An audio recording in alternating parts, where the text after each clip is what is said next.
నిజామాబాద్ జిల్లాలోని శ్రీరామ్ సాగర్ ప్రాజెక్టులోకి వరద ప్రవాహం కొనసాగుతోంది. ప్రాజెక్టు పూర్తి స్థాయి నీటి మట్టం 1091 అడుగులు కాగా ప్రస్తుతం 1078 అడుగులుగా కొనసాగుతోంది. ప్రాజెక్టు నీటి సామర్థ్యం 80 టీఎంసీలు కాగా ప్రస్తుతం 41 టీఎంసీలుగా ఉంది. అటు ఇన్ఫ్లో 16,500 క్యూసెక్కుల వరద వస్తుంది.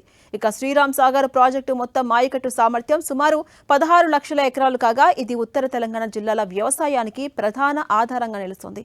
ప్రాజెక్టులోకి వరద నీరు వచ్చేరుతుండటంతో రైతులంతా కూడా హర్షం వ్యక్తం చేస్తున్నారు.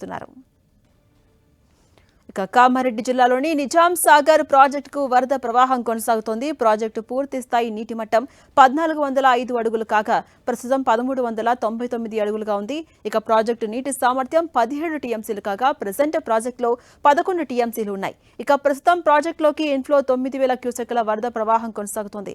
నిజాం సాగర్ ప్రాజెక్టు ఆయకట్టు విస్తీర్ణం సుమారు 2.30 నుంచి 2.75 లక్షల ఎకరాలు కాగా కామారెడ్డి, నిజామాబాద్ జిల్లాలోని పలు మండలాలకు ఈ ప్రాజెక్టు ప్రధాన కాలువల ద్వారా సాగునీరు అందుతోంది.